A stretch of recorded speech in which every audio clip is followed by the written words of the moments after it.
The older matters which had made the sculptor's dream and bas-relief so significant to my uncle formed the subject of the second half of his long manuscript.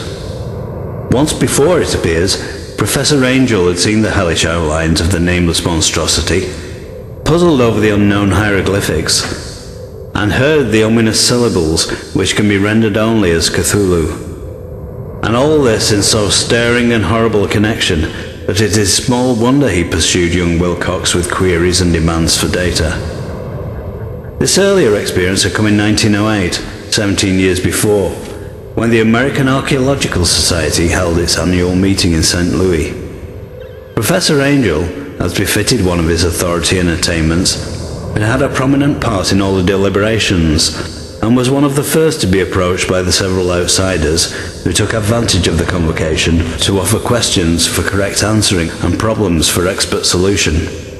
The chief of these outsiders, and in a short time the focus of interest for the entire meeting, was a commonplace-looking, middle-aged man who had travelled all the way from New Orleans for certain special information unobtainable from any local source. His name was John Raymond Legrasse, and he was by profession an inspector of police. With him he bore the subject of his visit, a grotesque, repulsive, and apparently very ancient stone statuette whose origin he was at a loss to determine. It must not be fancied that Inspector Legrasse had the least interest in archaeology. On the contrary, his wish for enlightenment was prompted by purely professional considerations. The statuette, idol, fetish, or whatever it was, had been captured some months before in the wooden swamps south of New Orleans during a raid on a supposed voodoo meeting, and so singular and hideous were the rites connected with it that the police could not but realize that they had stumbled on a dark cult totally unknown to them, and infinitely more diabolic than even the blackest of the African voodoo circles. Of its origin, apart from the erratic and unbelievable tales extorted from the captured members, absolutely nothing was to be discovered. Hence the anxiety of the police for any antiquarian lore which might help them to place that frightful symbol and through it track down the cult to its fountainhead. Inspector Legrasse was scarcely prepared for the sensation which his offering created. One sight of the thing had been enough to throw the assembled men of science into a state of tense excitement, and they lost no time in crowding around him to gaze at the diminutive figure, whose utter strangeness and air of genuinely abysmal antiquity hinted so potently at unopened and archaic vistas. No recognized school of sculpture had animated this terrible object, yet centuries and even thousands of years seemed recorded in its dim and greenish surface of unplaceable stone. The figure, which was finally passed slowly from man to man for close and careful study, was between 7 and 8 inches in height and of exquisitely artistic workmanship. It represented a monster of vaguely anthropoid outline, but with an octopus-like head, whose face was a mass of feelers, a scaly, rubbery-looking body, prodigious claws on hind and forefeet, and long, narrow wings behind. This thing, which seemed instinct with a fearsome and unnatural malignancy, was a somewhat bloated corpulence and squatted evilly on a rectangular block or pedestal covered with undecipherable characters. The tips of the wings touched the back edge of the block. The seat occupied the center, whilst the long curved claws of the doubled up crouching hind legs gripped the front edge and extended a quarter of the way down towards the bottom of the pedestal.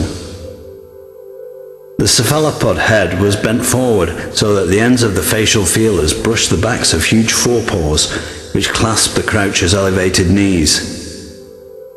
The aspect of the whole was abnormally lifelike, and the more subtly fearful because its source was so totally unknown. Its vast, awesome and incalculable age was unmistakable, yet not one link did it show with any known type of art belonging to civilization's youth, or indeed to any other time. Totally separate and apart, its very material was a mystery, for the soapy greenish black stone with its golden or iridescent flecks and striations resembled nothing familiar to geology or mineralogy. The characters along the base were equally baffling, and no member present, despite a representation of half the world's expert learning in this field, could form the least notion of even their remotest linguistic kinship. They, like the subject and material, belonged to something horribly remote and distinct from mankind as we know it, something frightfully suggestive of old and unhallowed cycles of life in which our world and our conceptions have no part. And yet, as the members severally shook their heads and confessed defeat of the inspector's problem, there was one man in that gathering who suspected a touch of bizarre familiarity in the monstrous shape and writing, and who presently told with some diffidence at the odd trifle he knew. This person was the late William Channing Webb, professor of anthropology in Princeton University and an explorer of no slight note. Professor Webb had been engaged 48 years before in a tour of Greenland and Iceland in search of some runic inscriptions which he failed to unearth, and whilst high up on the West Greenland coast had encountered a singular tribe or cult of degenerate Eskimos whose religion, a curious form of devil worship, chilled him with its deliberate bloodthirstiness and repulsiveness. It was a faith of which other Eskimos knew little, and which they mentioned only with shudders, saying that it had come down from horribly ancient aeons before ever the world was made. Besides nameless rites and human sacrifices, there were certain queer hereditary rituals addressed to a supreme elder devil or Tonasuk, and of this Professor Webb had taken a careful phonetic copy from an aged Angakok, or wizard priest, expressing the sounds in Roman letters as best he knew how. But just now of prime significance was a fetish which this cult had cherished, and around which they danced when the aurora leaped high over the ice cliffs. It was, the professor stated, a very crude bas-relief of stone, comprising a hideous picture and some cryptic writing, and as far as he could tell, it was a rough parallel in all essential features of the bestial thing now lying before the meeting.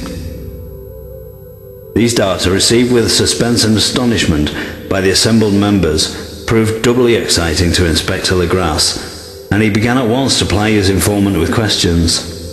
Having noted and copied an oral ritual among the swamp cult worshippers his men had arrested, he besought the professor to remember as best he might the syllables taken down amongst the diabolist Eskimos. There then followed an exhaustive comparison of details, and a moment of really awed silence when both detective and scientist agreed on the virtual identity of the phrase common to two hellish rituals so many worlds of distance apart. What in substance both the Eskimo wizards and the Louisiana swamp priests had chanted to their kindred idols was something very like this, the word divisions being guessed at from traditional breaks in the phrase as chanted aloud.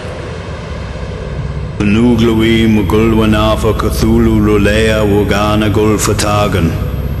Legrasse had one point in advance of Professor Webb, for several among his mongrel prisoners had repeated to him what older celebrants had told them the words meant.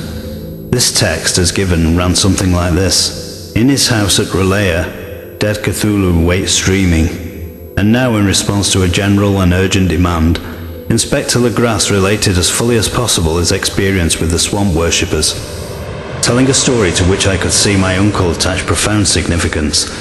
It savoured of the wildest dreams of myth-maker and theosophist, and disclosed an astonishing degree of cosmic imagination among such half-castes and pariahs as might be least expected to possess it.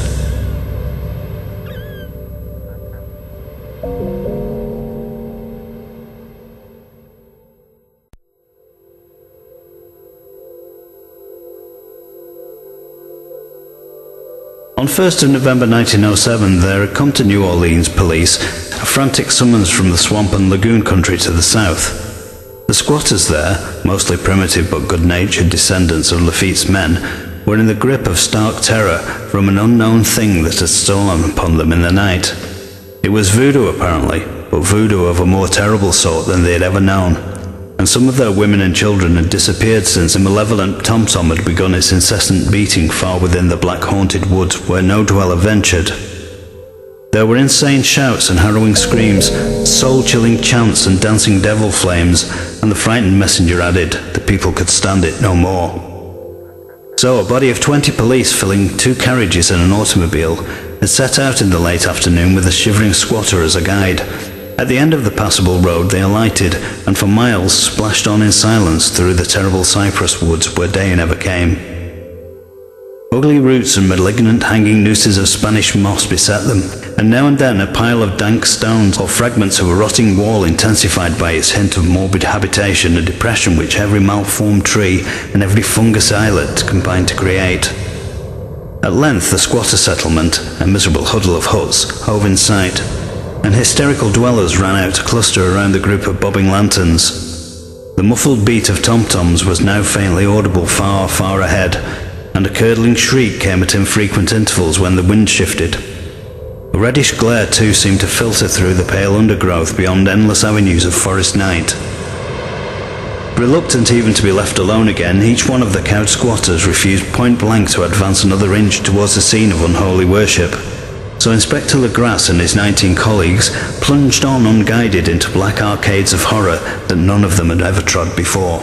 The region now entered by the police was one of traditionally evil repute, substantially unknown and untraversed by white men. There were legends of a hidden lake unglimpsed by mortal sight, in which dwelt a huge formless white polypus thing with luminous eyes, and squatters whispered that bat-winged devils flew up out of caverns in inner earth to worship it at midnight. They said it had been there before D'Iberville, before La Salle, before the Indians, and before even the wholesome beasts and birds of the woods. It was nightmare itself, and to see it was to die. But it made men dream, and so they knew enough to keep away. The present voodoo orgy was indeed on the merest fringe of this abhorred area. But that location was bad enough, hence perhaps the very place of the worship had terrified the squatters more than the shocking sounds and incidents. Only poetry or madness could do justice to the noises heard by Legrasse's men as they ploughed on through the black morass towards the red glare and the muffled tom-toms. There are vocal qualities peculiar to men, and vocal qualities peculiar to beasts, and it is terrible to hear the one when the source should yield the other. Animal fury and orgiastic license here whipped themselves to demoniac heights by howls and squawking ecstasies that tore and reverberated through these nighted woods like pestilential tempests from the gulfs of hell. Now and then the less organized ululations would cease, and from what seemed a well-drilled chorus of hoarse voices would rise in sing-song chant that hideous phrase or ritual. Nuglui mugul wanafut Cthulhu lulea ruganagul fatagan. Then the men, having reached a spot where the trees were thinner, came suddenly in sight of the spectacle itself. 4 of them reeled, 1 fainted, and 2 were shaken into a frantic cry which the mad cacophony of the orgy fortunately deadened. Legrasse dashed swamp water on the face of the fainting man, and all stood trembling and nearly hypnotized with horror. In a natural glade of the swamp stood a grassy island of perhaps an acre's extent, clear of trees and tolerably dry. On this now leaped and twisted a more indescribable horde of human abnormality than any but a Sime or an Angarola could paint. Void of clothing, this hybrid spawn were braying, bellowing and writhing about a monstrous ring-shaped bonfire, in the center of which, revealed by occasional rifts in the curtain of flame, stood a great granite monolith some 8 feet in height, on top of which, incongruous in its diminutiveness, rested the noxious carven statuette. From a wide circle of 10 scaffolds set up at regular intervals, with the flame-girt monolith as a center, hung head downward the oddly marred bodies of the helpless squatters who had disappeared. It was inside this circle that the ring of worshippers jumped and roared, the general direction of the mass motion being from left to right in endless bacchanal between the ring of bodies and the ring of fire. It may have been only imagination, and it may have been only echoes which induced one of the men, an excitable Spaniard, to fancy he heard antiphonal responses to the ritual from some far and unillumined spot deeper within the wood of ancient legendary and horror. This man, Joseph D. Galvez, I later met and questioned, and he proved distractingly imaginative. He indeed went so far as to hint of the faint beating of great wings, and of a glimpse of shining eyes and a mountainous white bulk beyond the remotest trees, but I suppose he had been hearing too much native superstition. Actually, the horrified pause of the men was of comparatively brief duration. Duty came first, and although there must have been nearly 100 mongrel celebrants in the throng, the police relied on their firearms and plunged determinedly into the nauseous rout. For 5 minutes the resultant din and chaos were beyond description. Wild blows were struck, shots were fired, and escapes were made, but in the end Legrasse was able to count some 47 sullen prisoners, whom he forced to dress in haste and fall into line between 2 rows of policemen. 5 of the worshippers lay dead, and 2 severely wounded ones were carried away in improvised stretchers by their fellow prisoners. The image on the monolith, of course, was carefully removed and carried back by Legrasse.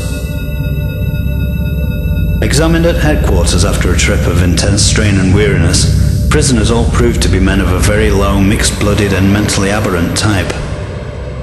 Most were seamen, and a sprinkling of Negroes and mulattoes, largely West Indians or Brava Portuguese from the Cape Verde Islands, gave a colouring of voodooism to the heterogeneous cult. But before many questions were asked, it became manifest something far deeper and older than Negro fetishism was involved. Degraded and ignorant as they were, the creatures held with surprising consistency to the central idea of their loathsome faith. They worshipped, so they said, the great old ones, who lived ages before there were any men, and who came to the young world out of the sky. These old ones were gone now, inside the earth and under the sea, but their dead bodies had told their secrets in dreams to the first men, who formed a cult which had never died. This was that cult, and the prisoners said it had always existed and always would exist, hidden in distant wastes and dark places all over the world, until the time when the great priest Cthulhu, from his dark house in the mighty city of Relaya under the waters, should rise and bring the earth again beneath his sway. Someday he would call when the stars were ready, and the secret cult would always be waiting to liberate him. Meanwhile, no more must be told. There was a secret which even torture could not extract. Mankind was not absolutely alone among the conscious things of earth, for shapes came out of the dark to visit the faithful few.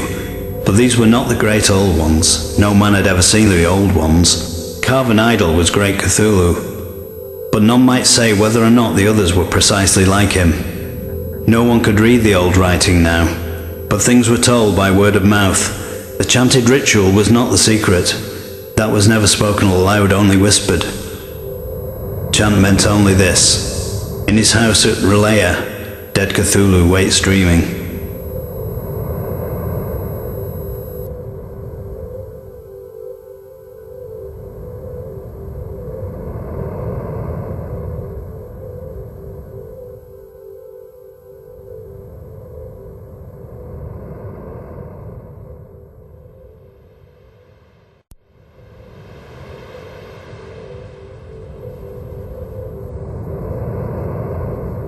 Only 2 of the prisoners were found sane enough to be hanged, and the rest were committed to various institutions. All denied a part in the ritual murders, and averred that the killing had been done by black-winged ones which had come to them from their immemorial meeting place in the haunted wood.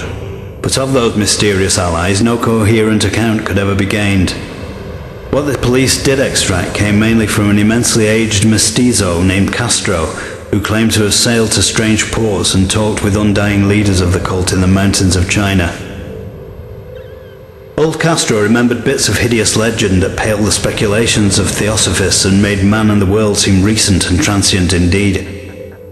There had been aeons when other things ruled on the earth, and they had had great cities.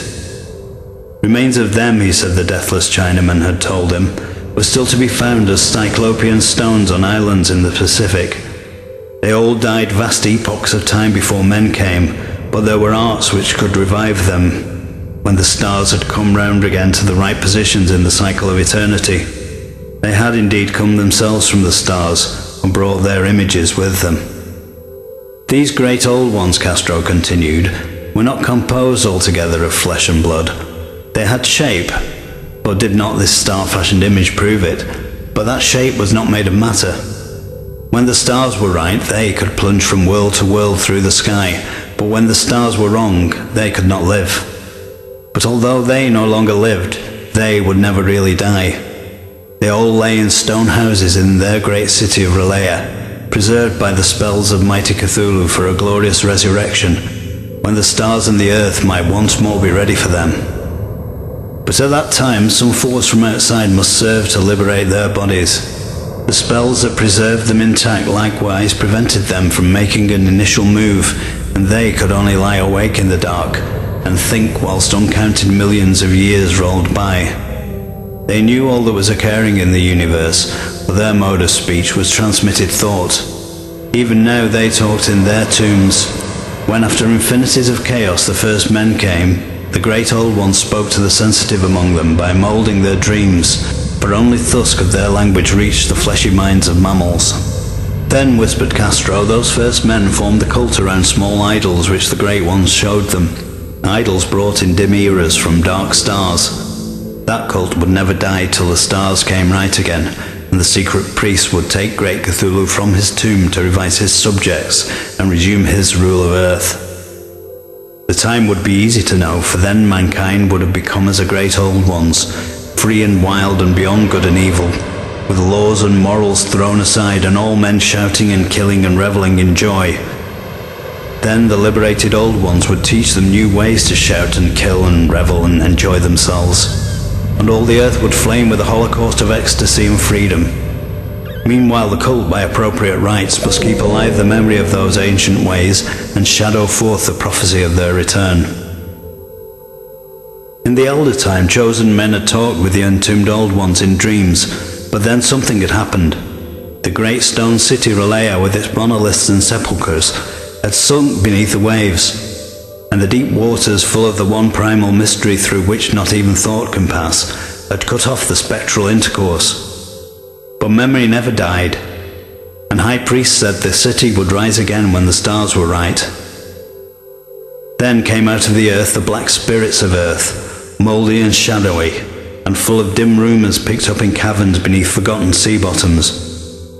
But of them old Castro dared not speak much. He cut himself off hurriedly, and no amount of persuasion or subtlety could elicit more in this direction. The size of the old ones too he curiously declined to mention. Of the cult, he said that he thought the centre lay amid the pathless deserts of Arabia, where Irem, the city of pillars, dreams hidden and untouched. It was not allied to the European witch cult, and was virtually unknown beyond its members.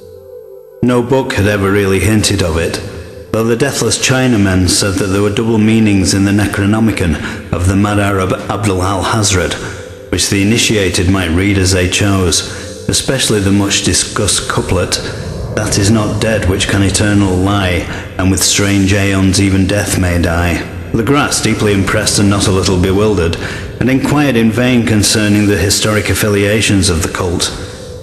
Castro apparently had told the truth when he said that it was wholly secret. The authorities at Tulane University could shed no light upon either cult or image, and now the detective had come to the highest authorities in the country and met with no more than the Greenland tale of Professor Webb. The feverish interest aroused at the meeting by Legrasse's tale, corroborated as he was by the statuette, is echoed in the subsequent correspondence of those who attended, although scant mention occurs in the formal publication of the Society. Caution is the first care of those accustomed to face occasional charlatanry and imposture. Legrasse for some time lent the image to Professor Webb, but at the latter's death it was returned to him and remains in his possession, where I viewed it not long ago. It is truly a terrible thing, and unmistakably akin to the dream sculpture of young Wilcox. That my uncle was excited by the tale of the sculptor I did not wonder, for what thoughts must arise upon hearing, after a knowledge of what Legrasse had learned of the cult, of a sensitive young man who had dreamed not only of the figure and exact hieroglyphics of the swamp-found image and the Greenland devil tablet, but had come in his dreams upon at least 3 of the precise words of the formula uttered alike by Eskimo Diabolists and mongrel Louisianans. Professor Angel's instant start on an investigation of the utmost thoroughness was eminently natural, though privately I suspected young Wilcox of having heard of the cult in some indirect way, and of having invented a series of dreams to heighten and continue the mystery at my uncle's expense. The dream narratives and cuttings collected by the professor were of course strong corroboration, but the rationalism of my mind and the extravagance of the whole subject led me to adopt what I thought the most sensible conclusions. So, after thoroughly studying the manuscript again, and correlating the theosophical and anthropological notes with the cult narrative of Legrasse, I made a trip to Providence to see the sculptor, and give him the rebuke I thought proper for so boldly imposing upon a learned and aged man. Wilcox still lived alone in the Fleur-de-Lis building in Thomas Street, a hideous Victorian imitation of 17th century Breton architecture, which flaunts its stuccoed front amidst the lovely colonial houses on the ancient hill, and under the very shadow of the finest Georgian steeple in America. I found him at work in his rooms, and at once conceded from the specimens scattered about that his genius is indeed profound and authentic. He will, I believe, be heard from some time as one of the great decadents, where he has crystallized in clay and will one day mirror in marble those nightmares and fantasies which Arthur Machen evokes in prose and Clark Ashton Smith makes visible in verse and in painting. Dark, frail and somewhat unkempt in aspect, he turned languidly at my knock and asked me my business without rising. When I told him who I was, he displayed some interest, but my uncle had excited his curiosity in probing his strange dreams, yet had never explained the reason for the study. I did not enlarge his knowledge in this regard, but sought with some subtlety to draw him out. In a short time I became convinced of his absolute sincerity, for he spoke of the dreams in a manner none could mistake. They and their subconscious residuum had influenced his art profoundly, and he showed me a morbid statue whose contours almost made me shake with the potency of its black suggestion. He could not recall having seen the original of this thing except in his own dream bas-relief, where the outlines had formed themselves insensibly under his hands. It was no doubt the giant shape he had raved of in delirium. That he really knew nothing of the hidden cult, save from what my uncle's relentless catechism had let fall, he soon made clear, and again I strove to think of some way in which he could possibly have received the weird impressions.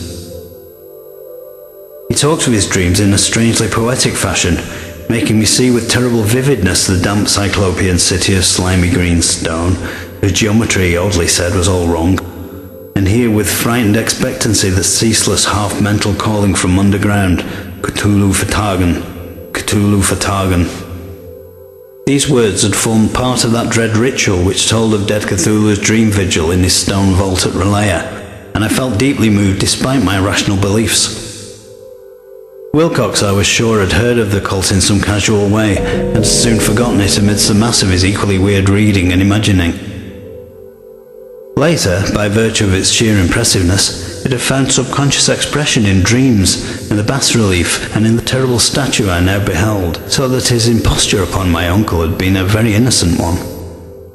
The youth was of a type at once slightly affected and slightly ill-mannered, which I could never like, but I was willing enough now to admit both his genius and his honesty. I took leave of him amicably, and wish him all the success his talent promises. The matter of the cult still remained to fascinate me, and at times I had visions of personal fame from researches into its origin and connections. I visited New Orleans, talked with Legrasse and others of that old-time raiding party, saw the frightful image and even questioned some of the mongrel prisoners as still survived. Old Castro, unfortunately, had been dead for some years. What I now heard so graphically at first hand, though it was really no more than a detailed confirmation of what my uncle had written, excited me afresh, for I felt sure that I was on the track of a very real, very secret and very ancient religion, whose discovery would make me an anthropologist of note. My attitude was still one of absolute materialism, as I wish it still were, and I discounted with the most inexplicable perversity the coincidence of the dream notes and odd cuttings collected by Professor Angel. One thing which I began to suspect, and which I now fear I know, is that my uncle's death was far from natural. He fell on a narrow hill street leading up from an ancient waterfront swarming with foreign mongrels after a careless push from a Negro sailor. I did not forget the mixed blood and marine pursuits of the cult members in Louisiana. Legrasse and his men, it is true, have been let alone, but in Norway a certain seaman who saw things is dead. Might not the deeper inquiries of my uncle after encountering the sculptor's data have come to sinister ears? I think Professor Angel died because he knew too much, or because he was likely to learn too much. Whether I shall go as he did remains to be seen, for I have learned much now.